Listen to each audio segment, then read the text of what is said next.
All right, Jess, are you ready for rapid fire? I think that's the perfect segue to get us into some rapid fire. We will continue some of this conversation here in just a second. I wanted to start off with this, though. Fill in the blank. Under Armour announcing the Marcus Freeman Coaches Collection apparel line yesterday is blank. I'm so glad you started with this question because I felt so bad running Marcus Freeman down like that. But I am so excited for this coach's gear because I think Marcus Freeman, this is like what we've been talking about, right? Like we see Marcus Freeman, wearing all this gear, and then everyone's like, where can I find it? Where can I find it? And it's never in the store. Well, now all of a sudden we get it, right? Like we understand what they were doing with this. They were making this a coach's line. It was limited. I'm so excited for this. I can't wait. I've already looked at some of the stuff online. But I just think it's it's exciting, and it's just tremendous marketing and advertising on behalf of Notre Dame. Just another way to kind of suck that money out of us because it makes us think that it's this great new thing because only Marcus Freeman has wore these things. The head coach of Notre Dame, the guy who's all the chiseled face and the nice hair and everything. Like Marcus Freeman is like essentially a model in some regards, and so He I'm is. very excited for all this stuff. I mean, it's finally here. Like, what's amazing to me though is like the timing of this couldn't be much worse. It's like Marcus Freeman's approval rate, like if we were, politics or elections, or Marcus Freeman's approval rate is probably at an all-time low right now. So what do? Hey, let's announce the Marcus Freeman coaches collection, on a Monday when he's getting the toughest questions, that he's probably ever had. It's like, if you were going to do this, why didn't you do it in July when if you're Under Armour, when you announced the renewal of the Under Armour contract and all that? It's like, okay, we're renewing the deal for another 10 years, and here's Marcus Freeman stuff that you can get. And, I guess opinions vary based on what you got. Like, I was a little surprised. I thought that there would be a little bit more in there than what there is. I mean, it's good looking stuff. It's always going to be good looking stuff. But I was, again, the timing of it is kind of what surprises me. It is about time they do something like this and actually take advantage of the fact that, they've got the head coach of Notre Dame who does look like a male model out there wearing their stuff and is always photographed well wearing it. Yeah, John, supply chain issues. That's exactly right. So you've got the Marcus Freeman coaches collection. Be happy with it. People have been clamoring with it or for it for a long time. So you brought up checks and audibles as far as Sam Hartman when we were talking about the offense a minute ago. So Marcus Freeman asked if Sam Hartman has the ability to audible at the line of scrimmage. We give them freedom in certain aspects to change the call, but sometimes there's no option to change the call. If we want to run the ball, we got to run the ball, and a lot of times those situations, I'll tell Coach Parker that, hey, this is a 4-down situation. Hey, you got 2 plays to get the first down here, but then all of a sudden twice it happened, we got a tackle for loss. And when we get tackles for loss, then I have to decide to punt or take a field goal. So what we got to do is figure out why those tackle for losses happen. And that's what I told Coach Parker and his staff. It's not as much the play call, it's how do we make sure that if we call this play, we can execute it. Because if we don't have an answer for what they're doing, then we probably shouldn't call that play. Okay, Jess, that was the answer to, does Sam Hartman have the ability to audible at the line of scrimmage? What do you think? Does he actually have the ability to audible at the line of scrimmage? There was some things in there that have me leaning like hard no.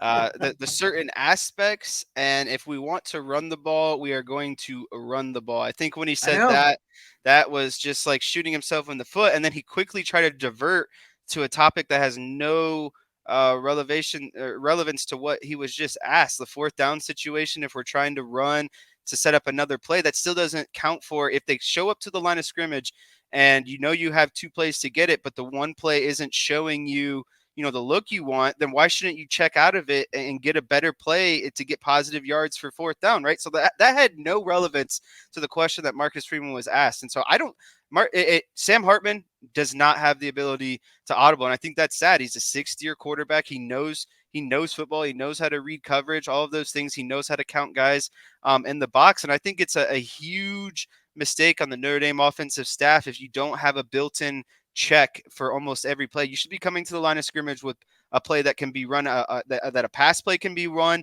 and a run play can be run depending on what is given to you in the box. And it's a 2 simple options. check. Yeah, especially if you're not going to RPO, because if you're going to RPO, then that takes care of it. You don't necessarily need to audible because he's reading where the extra defender is and he's making his decision, run, pass based on that. But if you're not going to RPO and you've got, as you said, this is a smart guy. He's got a degree from Wake Forest, and he's at Notre Dame as a graduate student, and he's in his 6th year. And it sure seemed like he was able to make some checks early on, but for some reason, we definitely didn't see the ability to do that. And it is concerning when you hear Marcus Freeman say, look, if we want to run the ball, we're going to run the ball. And it's like, so you're just going to keep beating your head against a wall for no reason. Because I know he mentioned, it wasn't in that answer, but he said something about doing the same thing over and over again, the definition of insanity. But I mean, that's basically what you got, going back to those numbers that you just showed us with the tendencies that they have, and the fact that they were not willing to adjust based on seeing an 8 or a 9-man box in front of them and just making a simple check and throwing the ball rather than trying to run the ball. And like, you didn't even get into the fact, like when you were talking about that earlier, where's play action? Where's play action in all of this? Like, again, if you're not going to let the quarterback make any changes, then as much as you want to run the ball, if you're going to, if you see an 8 or a 9-man box and you're going to line up and it's, regardless of down or distance, just the ability, because of the tendencies that you've shown, if you at least show play action, you might give the quarterback a chance to actually complete a pass because you're going against tendency now. Well, yeah, it's like if you come out, if you want to run those 12, 13, 14 sets under center so bad, well, have a simple freaking check where you go, I don't know, Pacific, meaning you're going play action and you're rolling out and hitting the tight end on a boot, because if they put 9 guys in the box and you sell out a run, I guarantee that boot tight end amongst Stays, Raridan, Evans, one of those guys is going to be open. You can just dump it down to him. I don't understand why on every 3rd and short, it's not even a play action. It's just run it into the belly of the beast and hope something changes. And it's just not working. And it's a simple check of coming to the line, noticing 9 guys are in the box when you're trying to run a play, and just sneaking a couple tight ends out. It's really not hard. And I don't understand how these guys, Al Golden talks about all the time defensively, how he loves coaching here because the players are different. They're smarter. They can comprehend more. They're able to learn on the fly. They're problem solvers. Well, why can't the offense do that? It's not that hard. They ran play action 6 times in total against Louisville the other night. 6 times. And it's just, again, like, I don't know.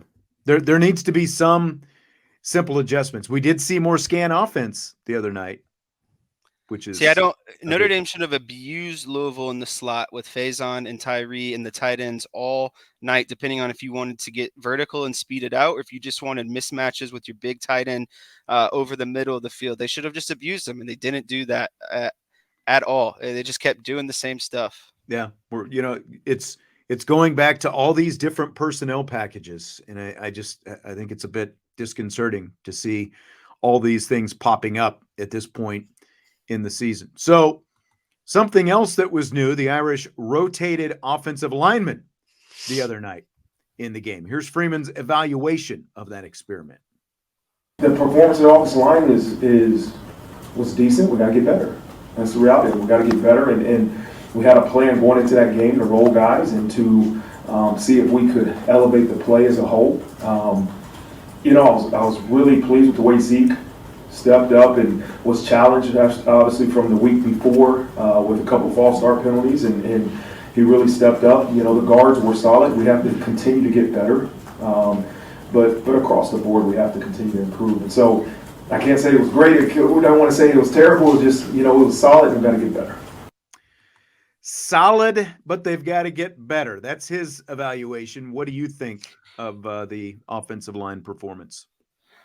I thought the offensive line performance was their worst of the season. Sam Hartman and passing downs where he needed to get the ball downfield. Granted, maybe the play design wasn't great and no one was getting open, but a lot of times he didn't even have time to sit back there and throw the ball, right? There were blown blocks on run plays. There were blown blocks on trying to pass protect. I saw Jabron Payne completely, not I know he's not offensive line, but he didn't pick up a block. Like, just the overall, the blocking was not great from the offensive line the other night. And then, I wondered during the game why they were rotating guys, and it made me mad. But, hearing that different guys were kind of dealing with different stuff throughout the week, and then Blake Fisher's kind of hand popped up in the game, like, it's more understandable why they started to, rotate some guys in and out. I thought they were just doing it to do it. So that's more excusable for me. But overall, I thought the offensive line's performance was like a C-, to be honest with you. Yeah, at best. 5 sacks. And again, like you said, and like he said, there's more to it than just the offensive line. There are running backs, there are tight ends.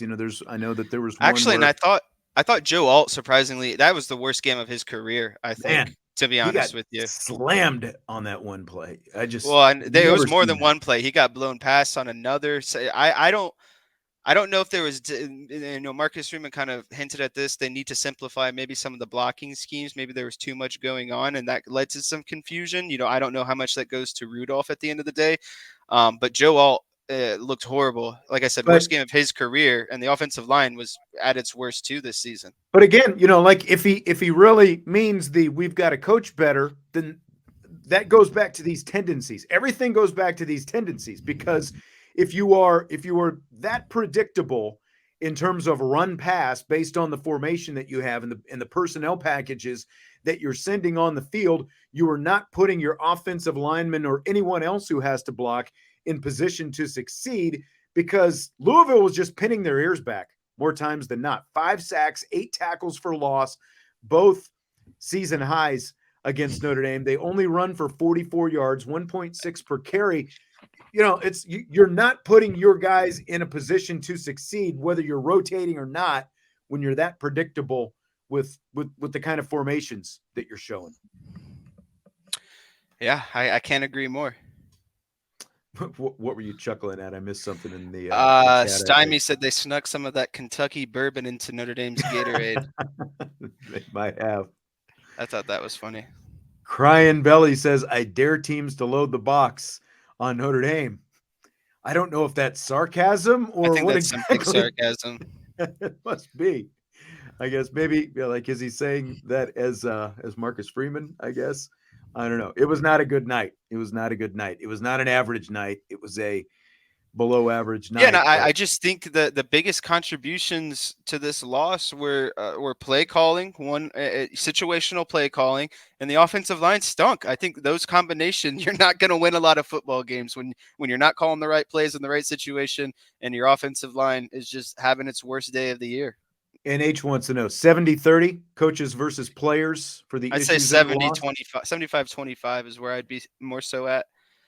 And I would say that some poor tackling and some bad offensive line blocking is at 25. Maybe 70-30 is a bit more appropriate.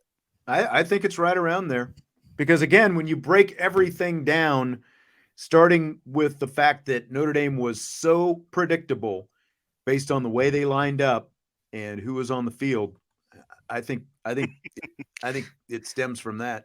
Mr. 2.0 sums up entirely the demonstration that I went through earlier today. Execution is blocking 8 with 6 guys. That sums up everything I just talked about. So I mean, literally, like if Brian or if he wants to sit there and say, okay, well, the blocking wasn't bad. Well, sure. Like on that picture, that photo that you showed, guys technically on that play had their blocking assignments down, but you still had 3 guys unaccounted for. Right. So that's execution. That's on the coaches.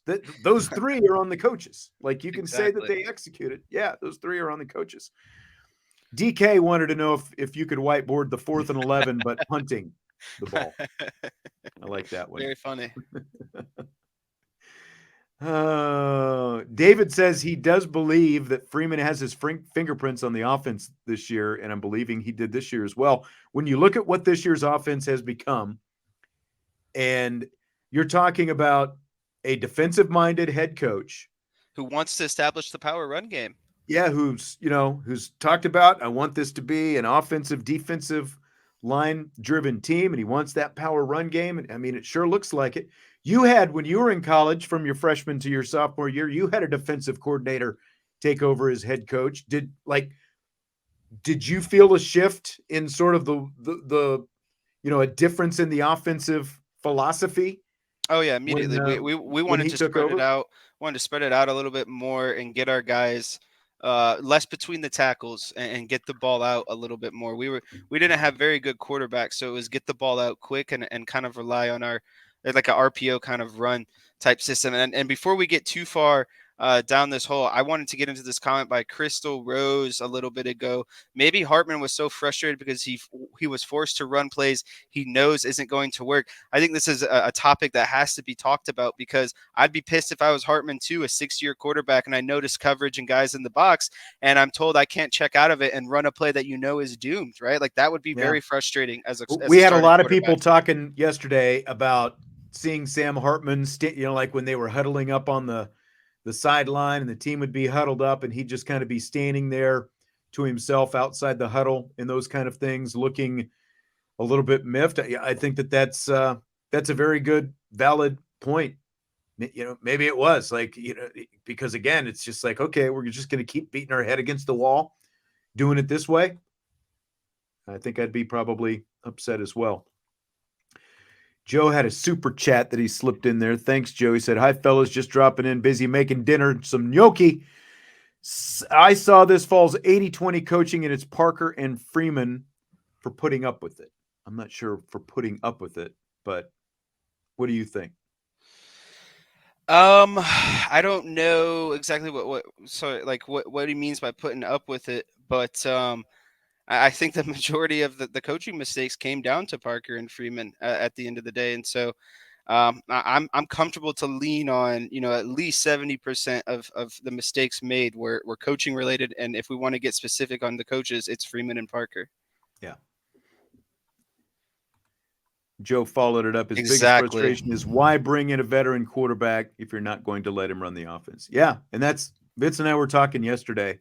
Like, at this point, where you are with what you're up against, you've got Sam Hartman. We saw what Sam Hartman can do early in the season, and you're going to have to score some points against USC. I would just let Sam Hartman cook the rest of the season. I would just let it fly, and I'm not saying you're just going to abandon the run game. That's still going to be a part of your run game, but it's almost, you need to flip this in reverse, kind of back to where they were early on. Let the pass set up the run a little bit more, and let him let it fly. Like the slot receiver and the tight ends, like he can make a living with those guys. With the absolutely, he can make a living with that group right there, with what they've got. Greathouse, Tyree, and Faison, Mitchell Evans, Holden Stays, and you're going to throw Raritan in there. He can make a living with those guys. Just let it fly. 100%.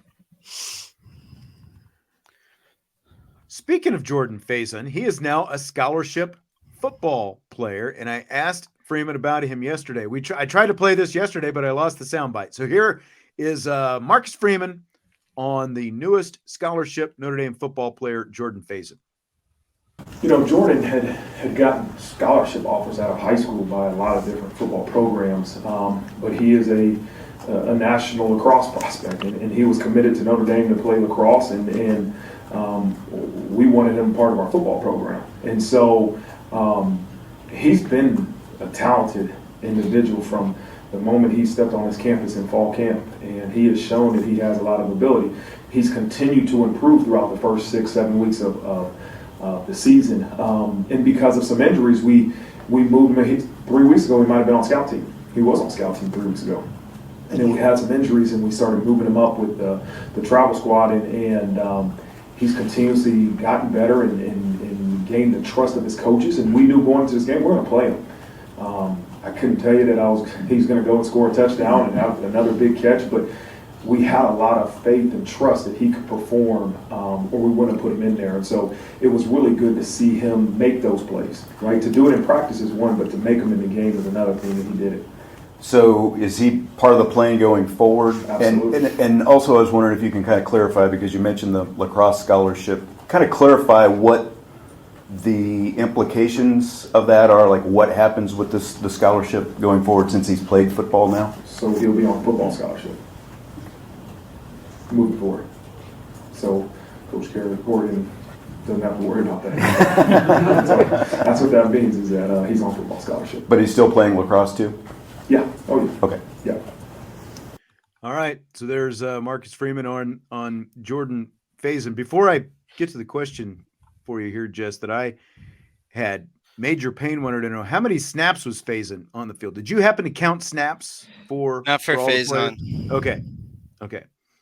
I mean, it wasn't. I think it was maybe 11 or 12. I might have seen that someplace. It wasn't a ton, but obviously he made 2 big plays in one drive, and then we didn't see him again, unfortunately.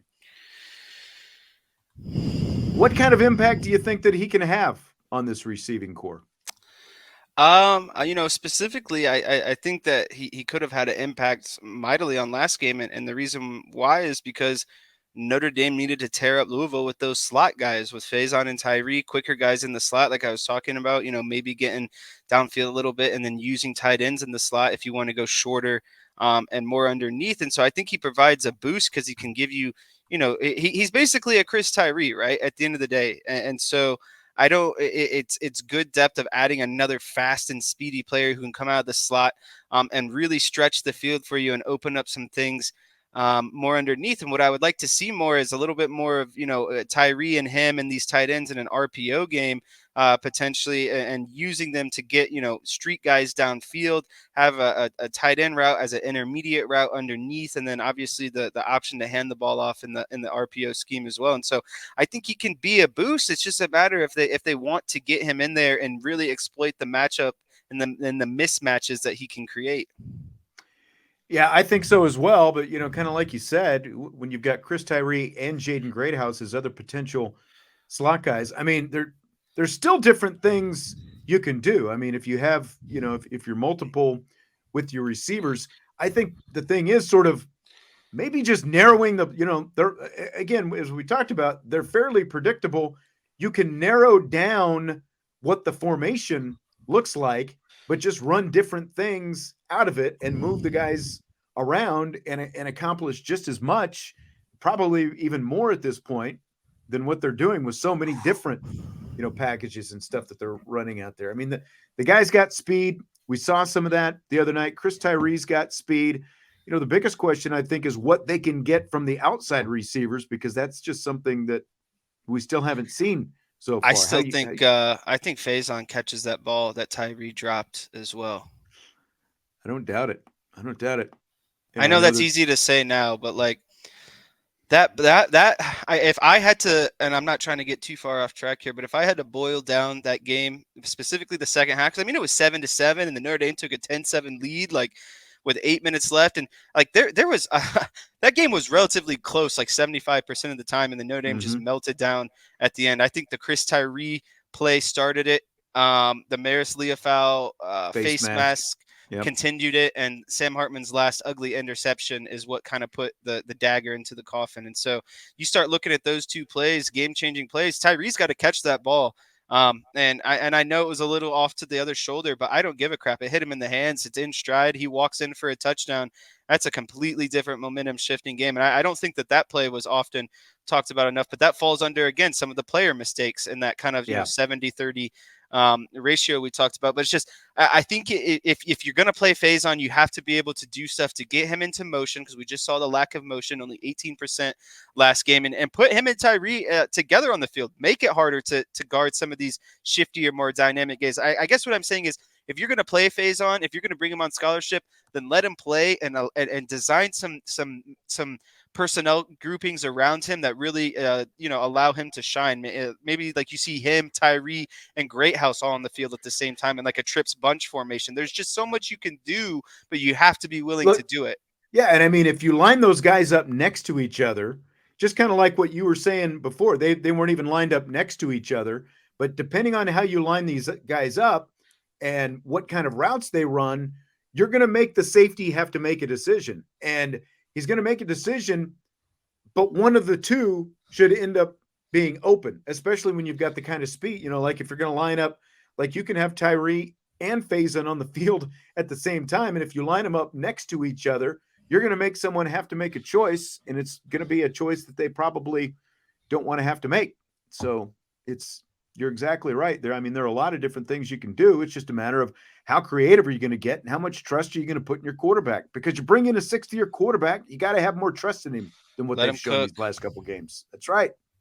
That's right. Crystal wants to know, with Faison, moving up, who at this point is on the scout team. So I was going through. I mean, they still have plenty of walk-ons out there. They've got Chase Dixon, Griffin Eifert, Henry Cook, Jack Polian, Leo Scheidler, and Alex Whitman out there. So, I mean, they've still got some bodies out there. You don't have to worry about that. But yeah, there's enough guys for the scout team right now. Robin said, really liked your numbers crunching, Jesse. Wonder why no one on the staff hasn't realized that. It's amazing. You would think that they would have that, but apparently they don't. Fill in the blank, Jesse. It's blank that the Jets beat the Broncos after Sean Payton trash-talked former Broncos head coach Nathaniel Hackett, who, of course, is now the Jets offensive coordinator. He said, of course, remember before the season that Hackett did the worst coaching job ever last year with the Broncos. It is karma-filled hilarity is what it is, because of exactly what you just talked about. Sean Payton wanted to run his mouth about how Nathaniel Hackett completely botched the situation, and it was the worst coaching job ever. And then what happens? Sean Payton turns around and loses to a Zach Wilson-led Jets team at home. I am so glad that this came back to bite Sean Payton in the behind, because there was just simply no reason for this. I said it when we talked about this at the beginning of the year. There's no reason to send shots like this, because you're just teeing yourself up for situations like this, to be embarrassed after sending shots at someone for no reason. I completely agree. And the more I look at what Sean Payton is doing right now with the Denver Broncos, the more could be worse than last year.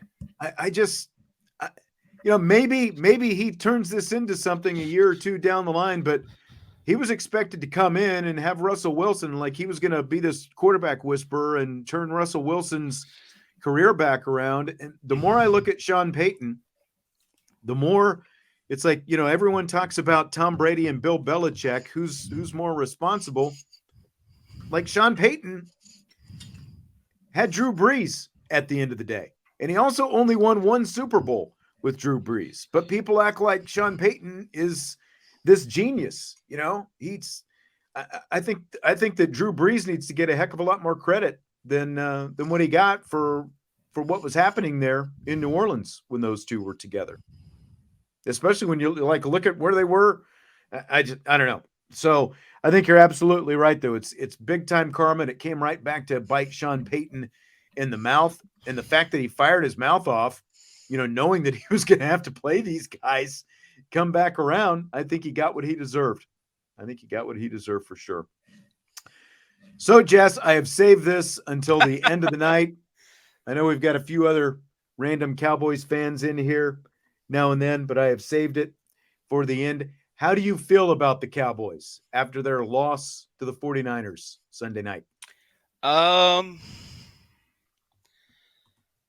I feel pretty demoralized because, I you look at the outcome, and that's what it is, right? But it was probably the worst performance by Mike McCarthy, Dak Prescott, and their entire careers at being,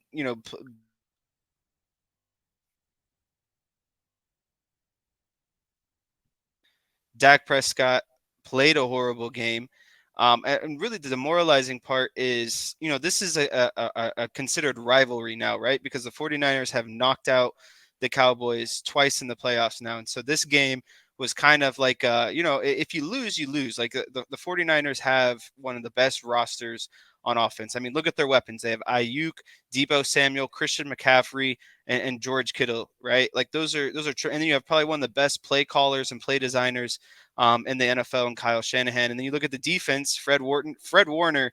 I think Dak has nightmares about Fred Warner. He's just a Dak, like he eats Dak up. He plays his best games against Dak. And then you add their, Greenlaw, and then you add Bosa coming off the edge, and then their secondary is really solid. Like it's just a great roster. But I guess what I'm trying to get at is the Cowboys just needed to show that they could spar. They could go 8 or 9 rounds with the 49ers, but they didn't close that gap at all. That gap blew open.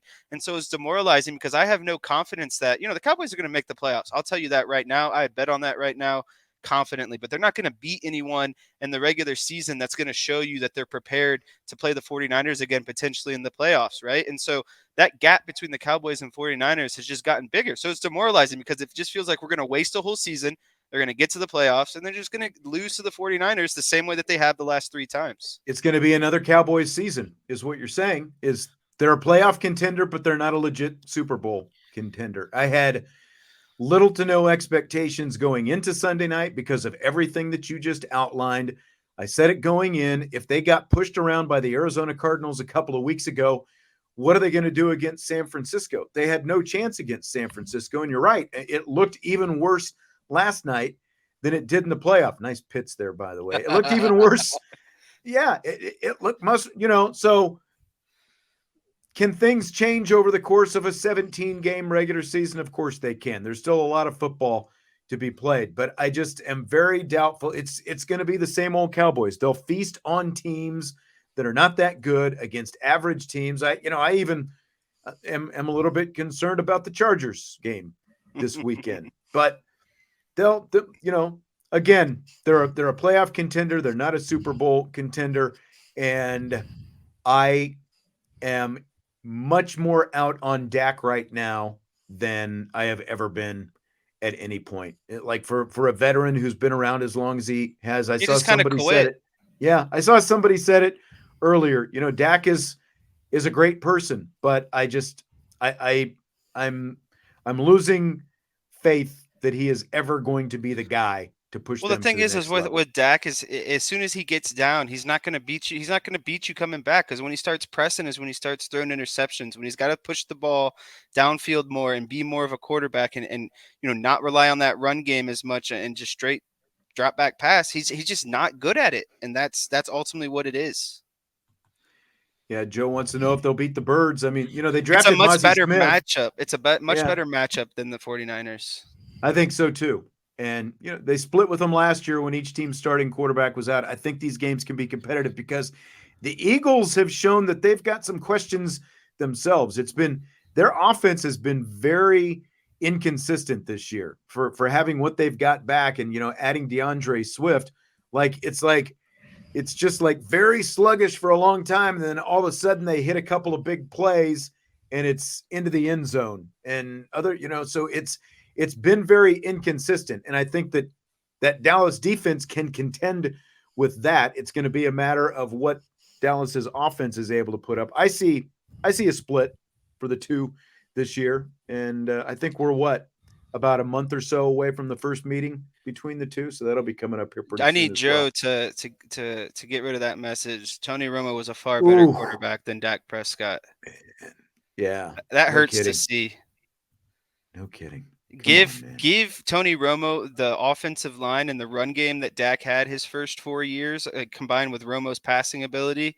My goodness. I mean, that's the shame of the injury to Romo, because they were building that offensive line, and Zach Martin was the final piece to get that offensive line in place. And then he breaks his back in an exhibition game, and he never got to lean on that offensive line and the run game. And, like Romo, talk about fourth quarter, Romo is still one of the NFL's all-time leaders in fourth quarter comebacks and all that. Like, he gets knocked because of his interceptions and not coming up big, but he had in his prime when the Cowboys are in that 07, 08, 09 range and in that area, he didn't have the skill talent around him. He didn't have the offensive line around him, and he didn't have the defense either. And Dak's had the benefit of so much that Romo never had. Dak is the better leader, But Romo was a better true quarterback. There's no doubt in my mind about that.